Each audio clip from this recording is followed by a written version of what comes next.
एक परेशान युवक। बहुत समय पहले एक गांव में आनंद नाम का एक युवक रहता था। वह मेहनती था, सुबह से शाम तक काम करता था, अपने परिवार की जिम्मेदारियां निभाता था। लेकिन उसके मन में हमेशा चिंता रहती थी। उसे लगता था कि दूसरे लोग उससे आगे निकल रहे हैं। किसी के पास अधिक धन था, किसी के पास बड़ा घर था, किसी को सम्मान मिल रहा था, और वो सोचता, मैं इतनी मेहनत करने के बाद भी खुश क्यों नहीं हूँ। धीरे धीरे उसकी चिंता इतनी बढ़ गई कि रात को भी उसका मन शांत नहीं होता था। वह अपने पुराने निर्णयों को याद करता, सोचता, अगर मैंने उस दिन दूसरा फैसला लिया होता तो। फिर भविष्य के बारे में सोचता, अगर आगे सब खराब हो गया तो। इस तरह उसका मन अतीत और भविष्य के बीच भागता रहता। एक दिन उसने सुना कि गौतम बुद्ध पास के वन में अपने शिष्यों के साथ ठहरे हुए हैं। आनंद ने सोचा, शायद बुद्ध मेरे मन की इस बेचैनी का कोई रास्ता बता सके। वह उनके पास पहुंचा। बुद्ध शांत बैठे थे, उनके आसपास उनके शिष्य बैठे हुए थे। आनंद ने झुककर प्रणाम किया और कहा, भंते, मेरा मन बहुत अशांत है। बुद्ध ने शांत स्वर में पूछा, क्यों? आनंद बोला, मैं अपने जीवन को लेकर बहुत चिंतित हूँ। मैं जो चाहता हूँ वो नहीं मिलता। जो मिल जाता है उसे खोने का डर रहता है, जो बीत गया उसका पछतावा होता है, और जो आने वाला है उसकी चिंता। बुद्ध कुछ क्षण शांत रहे, फिर बोले, क्या तुमने कभी शांत झील देखी है? आनंद ने कहा, हाँ। बुद्ध बोले, जब झील में पत्थर फेंका जाता है तो क्या होता है? लहरें उठती हैं। और जब पत्थर फेंकना बंद कर दिया जाए, कुछ समय बाद पानी फिर शांत हो जाता है। बुद्ध मुस्कुराए, तुम्हारा मन भी ऐसी ही झील है। मन की लहरें। बुद्ध ने कहा, तुम्हारे मन में विचार आते हैं, तुम उन्हें पकड़ लेते हो। फिर एक विचार दूसरा विचार पैदा करता है, और धीरे धीरे मन में इतनी लहरें उठती हैं कि तुम्हें शांत पानी दिखाई ही नहीं देता। आनंद ध्यान से सुन रहा था। बुद्ध बोले, समस्या केवल विचारों का आना नहीं है। समस्या यह है कि हम हर विचार को सच मान लेते हैं और उसके पीछे चल पड़ते हैं। अतीत का बोझ। आनंद ने कहा, लेकिन भंते, मेरे अतीत में बहुत गलतियां हैं, मैं उन्हें भूल नहीं पाता। बुद्ध बोले, क्या तुम नदी के पानी को पीछे की ओर बहा सकते हो? आनंद ने कहा, नहीं। बुद्ध बोले, फिर बीते हुए समय को वापस लाने की कोशिश क्यों करते हो? अतीत को बदला नहीं जा सकता, लेकिन अतीत से सीखा जा सकता है। अगर तुमने गलती की है तो उससे सीखो। अगर तुमने किसी को दुख दिया है तो संभव हो तो सुधार करो। अगर तुमने गलत निर्णय लिया है तो अगली बार अधिक समझदारी से निर्णय लो। लेकिन स्वयं को हमेशा दोष देते रहना समाधान नहीं है। एक गलती को बार बार याद करके स्वयं को दुख देना उस गलती को ठीक नहीं करता। अतीत शिक्षक बन सकता है, लेकिन उसे मालिक मत बनने दो। भविष्य की चिंता। आनंद ने फिर पूछा, और भविष्य? बुद्ध ने कहा, भविष्य की तैयारी करो, लेकिन भविष्य की चिंता में वर्तमान मत खो। उन्होंने एक बीज उठाया, इस बीज को देखो। आनंद ने कहा, ये छोटा है। बुद्ध बोले, क्या तुम्हें इसमें पूरा पेड़ दिखाई देता है? नहीं, फिर भी इसमें पेड़ बनने की संभावना है। जीवन भी ऐसा ही है। हमें आने वाले वर्षों की पूरी तस्वीर दिखाई नहीं देती, लेकिन आज का एक सही कदम भविष्य की दिशा बदल सकता है। इसलिए हर दिन अपने आप से पूछो, आज मैं क्या अच्छा कर सकता हूँ? यही प्रश्न तुम्हें भविष्य की चिंता से वर्तमान की शक्ति की ओर ले जाएगा। तुलना का जाल। आनंद बोला, भंते, मुझे दूसरों को देखकर भी दुख होता है। बुद्ध ने पूछा, क्यों? क्योंकि कुछ लोग मुझसे अधिक सफल हैं।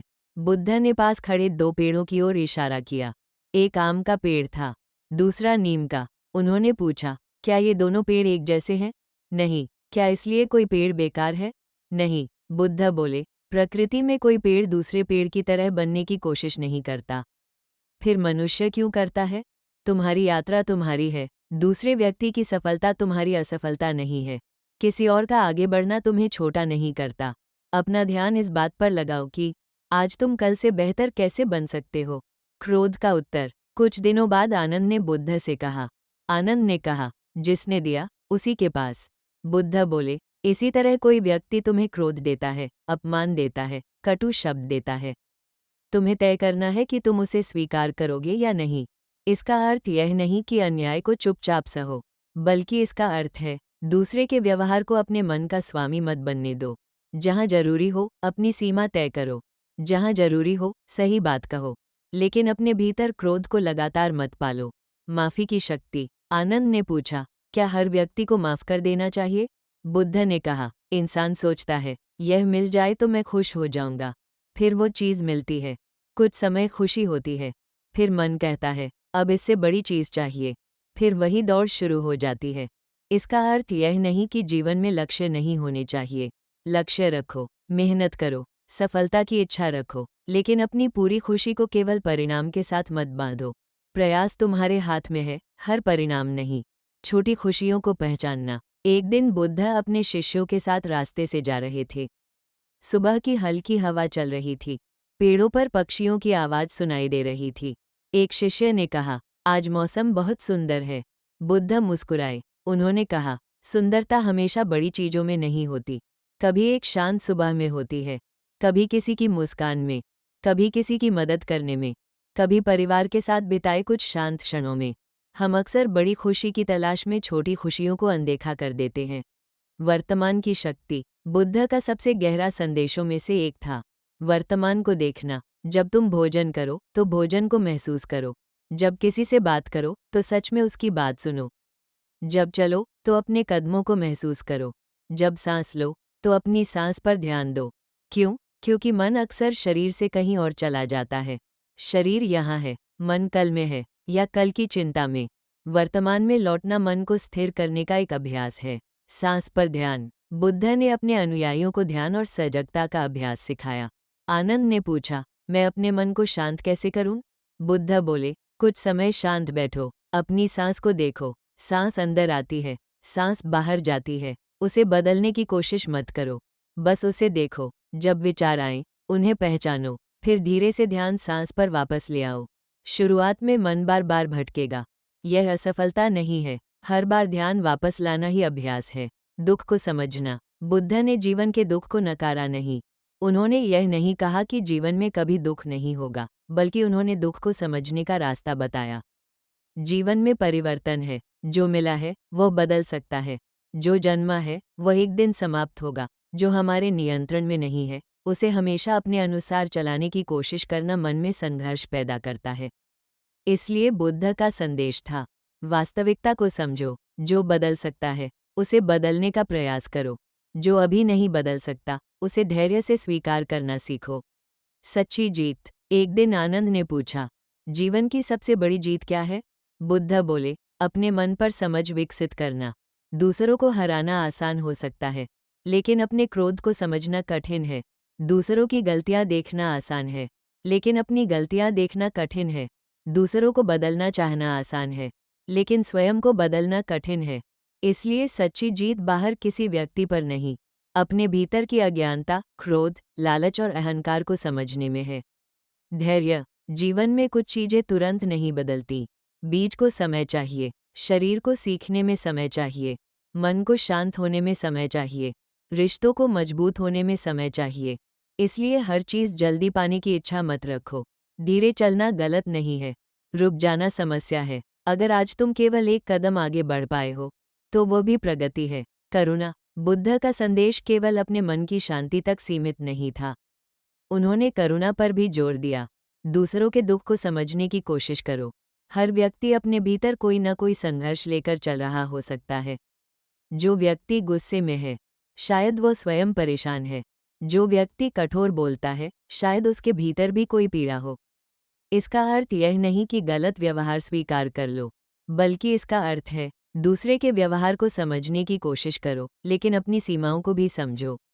संतोष। संतोष का अर्थ यह नहीं कि तुम मेहनत करना छोड़ दो। संतोष का अर्थ है, मेहनत करते हुए भी जो आज तुम्हारे पास है, उसकी कीमत समझना।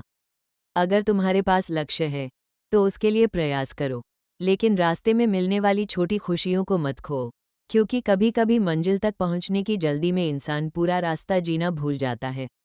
एक अंतिम परीक्षा। कुछ वर्षों बाद आनंद के जीवन में फिर एक कठिन परिस्थिति आई। उसके सामने एक बड़ा नुकसान था। पहले वाला आनंद शायद टूट जाता, लेकिन इस बार वो बुद्ध की शिक्षा याद करने लगा। उसने स्वयं से कहा, मैं इस परिस्थिति को पूरी तरह नियंत्रित नहीं कर सकता, लेकिन मैं अपनी प्रतिक्रिया को संभाल सकता हूँ। मैं इस घटना से सीख सकता हूँ। मैं आज जो करना संभव है वो करूँगा। उसने गहरी सांस ली। समस्या तुरंत समाप्त नहीं हुई, लेकिन उसका मन समस्या के नीचे दबा नहीं। यही उसका परिवर्तन था। उसे समझ आ गया था कि शांति का अर्थ समस्याओं का समाप्त हो जाना नहीं है। शांति का अर्थ है समस्याओं के बीच भी अपने मन को संभालना सीखना। जीवन के लिए बुद्ध के संदेश। अगर आज आप किसी कठिन परिस्थिति से गुजर रहे हैं तो इन बातों को याद रखिए। पहला संदेश, जो बीत गया उससे सीखिए लेकिन उसमें मत फंसिए। दूसरा संदेश, भविष्य की तैयारी कीजिए लेकिन उसकी चिंता में आज को मत खोइए।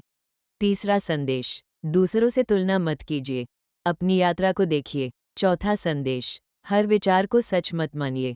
पांचवा संदेश, क्रोध को अपने मन का मालिक मत बनने दीजिए। छठा संदेश, जहां संभव हो क्षमा करना सीखिए। सातवां संदेश, छोटी छोटी खुशियों को पहचानिए। आठवां संदेश, अपने प्रयास पर ध्यान दीजिए, हर परिणाम को नियंत्रित करने की कोशिश मत कीजिए। नौवां संदेश, अपने मन को देखने का अभ्यास कीजिए। 10वां संदेश, धीरे चलिए लेकिन आगे बढ़ते रहिए। अंतिम बात, जीवन बहुत लंबा दिखाई देता है लेकिन जब हम पीछे मुड़कर देखते हैं तो पता चलता है कि समय कितनी तेजी से निकल गया। इसलिए आज का दिन व्यर्थ की चिंता में मत खोइए। किसी पुराने दुख को हमेशा अपने साथ मत उठाइए। किसी व्यक्ति की बात को अपनी पूरी जिंदगी का निर्णय मत बनने दीजिए।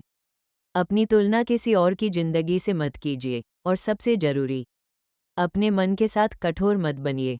आप भी सीख रहे हैं, आप भी बदल रहे हैं, आप भी अपनी यात्रा पर हैं। अंतिम बात, जीवन बहुत लंबा दिखाई देता है लेकिन जब हम पीछे मुड़कर देखते हैं तो पता चलता है कि समय कितनी तेजी से निकल गया। इसलिए आज का दिन व्यर्थ की चिंता में मत खोइए। किसी पुराने दुख को हमेशा अपने साथ मत उठाइए। किसी व्यक्ति की बात को अपनी पूरी जिंदगी का निर्णय मत बनने दीजिए। अपनी तुलना किसी और की जिंदगी से मत कीजिए। और सबसे जरूरी, अपने मन के साथ कठोर मत बनिए।